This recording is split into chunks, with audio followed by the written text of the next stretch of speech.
Israeli Prime Minister Benjamin Netanyahu says ground forces would be needed to change the regime in Iran as he denies dragging the US into the war. We can do a lot of things from the air, and we're doing, but there has to be a ground component as well.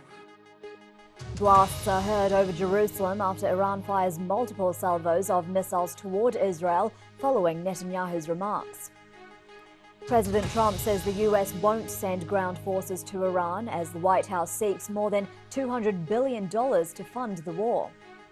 And coming up on Business Today, Qatar says damage caused by Iranian attacks to the world's largest gas facility will take up to 5 years to repair, as it warns supplies to Asia will be impacted. After days of criticizing Japan's Prime Minister, President Trump welcomes her to the White House, asking for Japan to further step up its efforts on Iran. Iran threatens the complete destruction of energy infrastructure across the Gulf after its own facilities were targeted by Israel.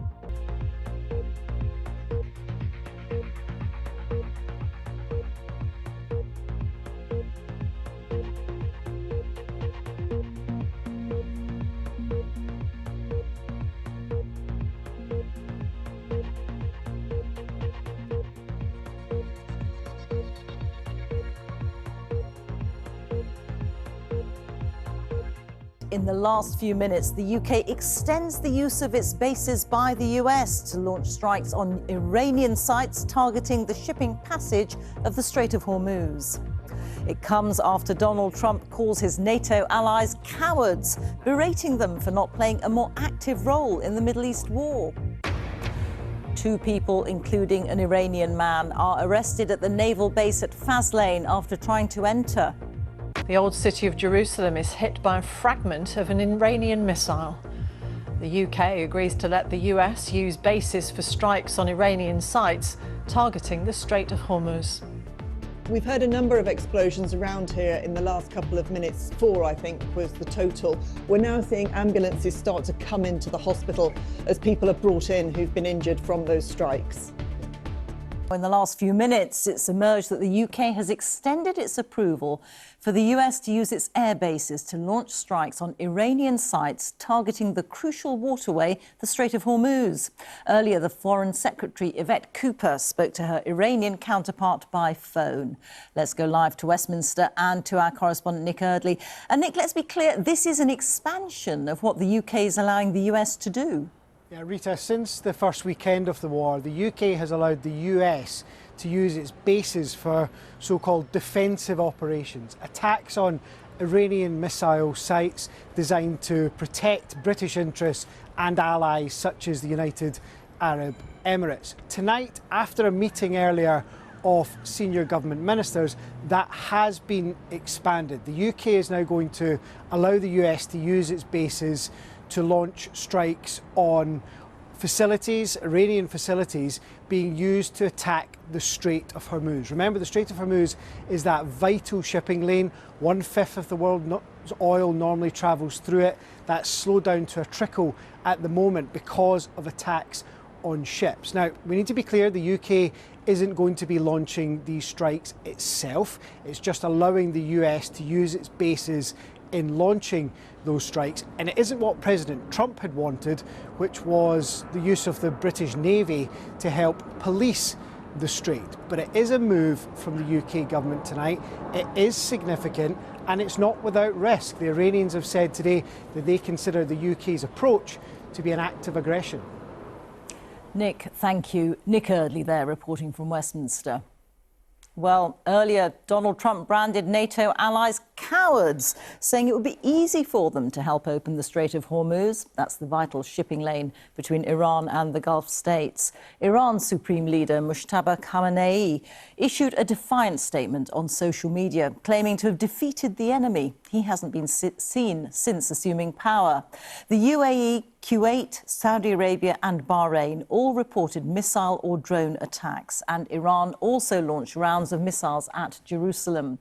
In return, Israel hit Tehran with airstrikes. Here's Lise Doucette. America's military might striking deep inside southern Iran. In the north, Israeli warplanes expanded their operations. These are the first attacks along the Caspian Sea. as this confrontation enters its fourth week. Today, President Trump again hailed their success so far. We're doing extremely well in Iran. The difference between them and us is they had a Navy 2 weeks ago, they have no Navy anymore. It's all at the bottom of the sea. 58 ships knocked down in 2 days. And we have the greatest Navy anywhere in the world. It's not even close. Hours earlier, he took to his Truth Social platform to rebuke NATO allies who didn't want to join the fight to stop a nuclear-powered Iran. In Tehran, the missiles keep smashing into residential areas. They're said to be targeting the regime's infrastructure, its top officials. But civilians are in harm's way, and they're hurting. And yet, life goes on. This week, the markets were full of all the wonderful wares for Nowruz, the Persian New Year, which starts today. But there's so little to celebrate. We go out of house only for essential tasks, but every time before closing the door, we glance inside with a sense of sorrow. Perhaps by the time we return, the house won't be there. Or perhaps we won't come back ourselves. The city feels empty. There is no sign of the usual pre-holiday atmosphere. No energy, no excitement. It truly feels like a war-stricken city. State TV broadcast a Nowruz statement from the new supreme leader, Mujtaba Khamenei, although he's still not been seen during this war.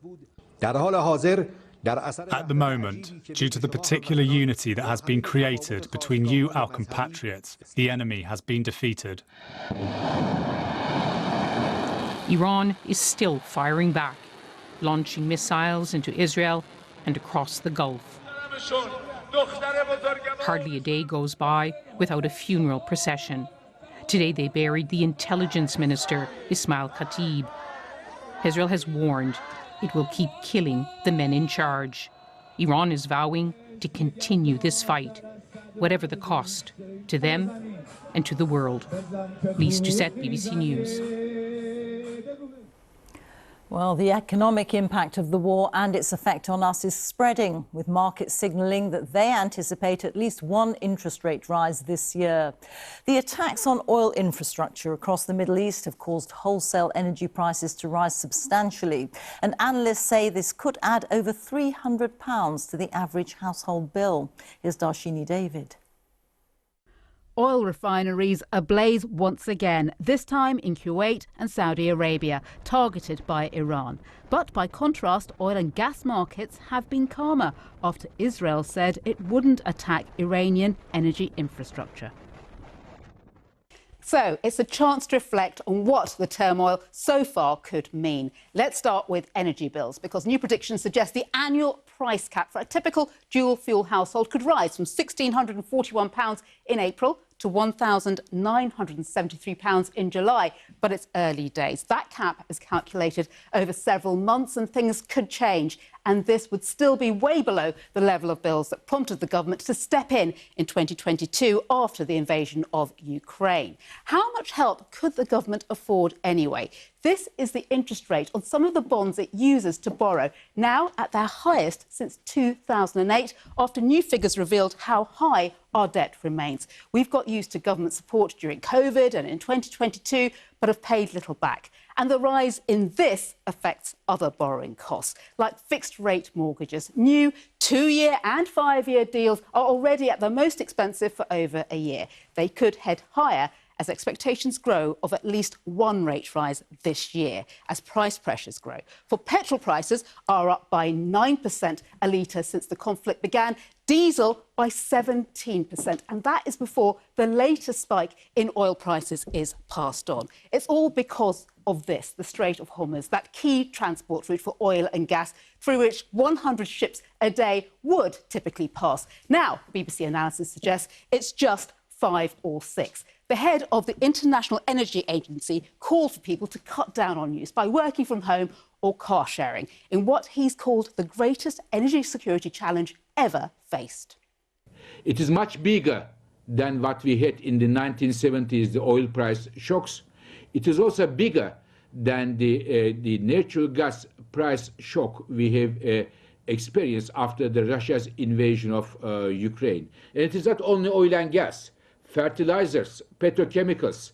These are all facing major problems. It could change again, but in the space of just 3 weeks, this war has posed challenges to the fortunes of businesses, households and governments that no one was prepared for. Darshini David, BBC News. An Iranian man is one of 2 people to be arrested after trying to enter the Faslane naval base, home to the UK's nuclear-armed submarines. Police in Scotland said a 34-year-old man and a 31-year-old woman were detained yesterday at HM Naval Base at Faslane on the Clyde. Well, our correspondent Lorna Gordon is there for us now. And Lorna, what more do we know about this?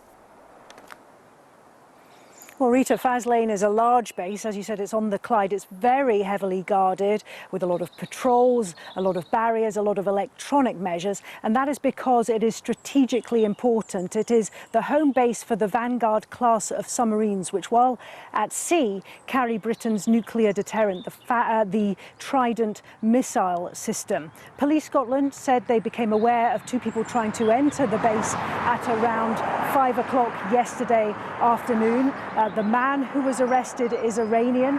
The woman involved is not Iranian. We don't yet know her nationality, though. In fact, there's a lot we don't know about this situation at the moment. We don't know the motives of the 2 people involved. What we do know is that their actions don't particularly appear to be cloak and dagger. We understand that the 2 arrived at the gate. They asked to be let in and they were turned away at this first barrier. It's understood that they were behaving suspiciously. Well, the Royal Navy has confirmed that the suspects were unsuccessfully attempted to enter the base, which is here near Helensburgh. But they've also said that because it's subject to an ongoing investigation, they will not be commenting further. The war is having a huge impact on Lebanon too, where Israel has been bombing the south of the country and parts of the capital Beirut. It's also sent in ground troops. Israeli-ordered evacuation zones now cover a vast area of southern Lebanon, with the government saying more than 1 million people have been displaced. It's left many communities ghost towns where only the brave now stay. One such place is Nabatea, from where our international editor Emma Murphy sent this eyewitness report. The road to the south is a journey to a place stripped of its soul. Few travel here now apart from Israeli jets and UN peacekeepers with no peace to keep. The jets and the damage they do has emptied this place of its people. Exhausted by constant bombardment, they've left. Their empty, destroyed homes and the shuttered shops, the only hint that this once, until recently, was a place of life. I can hear jets. This area is continually in Israeli sights. Close to the border, Israel seeks to clear it of the Hezbollah fighters and weapons which menace northern Israel. In the hospital, we found the small medical team which has stayed to treat those who dared to stay. So this was the result of the strike yesterday? Yes, that day was very close to 300 meters here. And because it's a disturbance house, I don't know after. The hospital is now operating on limited supplies and with electricity, which is going on and off due to strikes. So there's no safety even in the hospitals and no electricity? It's bad, you know. 2 of our nurses were injured working, but by class. It's airstrike. It's not easy at all. It's not easy. People want that war stop and finish this wars every day, every year. It's not easy. For the strike, yeah, the strike. All that time here, this area, all that time. Those caught up in strikes are brought in and stabilised, then sent to safer hospitals. This man, who asked us to obscure his burned face, was hit in his home. We were preparing our meal when the strikes came. We were trapped under the rubble. And when we got out, the artillery started. My whole body is now burned. So this is the damage from one of the strikes in the hospital. This used to be the oncology ICU. We've heard a number of explosions around here in the last couple of minutes. 4, I think, was the total. We're now seeing ambulances start to come into the hospital as people are brought in who've been injured from those strikes. The injured arrive continually. And amidst all of this, 30 children of the staff who are working day and night. Being at home is too dangerous, so they have sanctuary of sorts in this place of life and death. Compared to their homes, the hospital is a place of safety, but there is no surety as to how long that will last. Emma Murphy, ITV News, Southern Lebanon. In Jerusalem, footage has come into us in the last couple of hours showing a missile fragment striking part of the old city. The footage was released by Israeli police. Israel's military said it was an Iranian missile fragment that smashed into a gate on a path towards the Western Wall and the Dome of the Rock compound, less than 500 metres away. Our Global Affairs correspondent Sebastian Usher went to the site where the missile fragment landed and sent this update. So this is as close as we can get to where the impact site is, behind there, where the firefighters are, where the security is, where the police are, right on the edge of the wall of the old city. Right close, just a few hundred meters away, you have the Western Wall, you have the Al-Aqsa Mosque, and you have the Church of the Holy Sepulchre just over there. Now, there haven't been any casualties here, as far as we know, but it's the symbolic significance of this which will really hit home. We've had just in the past day, the past 24 hours in Jerusalem, we've had a range of alerts, far more frequent in their intensity than we had been having recently. This, though, raises, I think, the alert that much higher. The Israeli authorities have already excoriated Iran for saying that this is a gift from Iran on the first day of Eid, and certainly the symbolic look of that, for Tehran to have launched a missile this close to Al-Aqsa Mosque, and I think will be seen as a major own goal for the Iranian regime. Sebastian Usher in Jerusalem.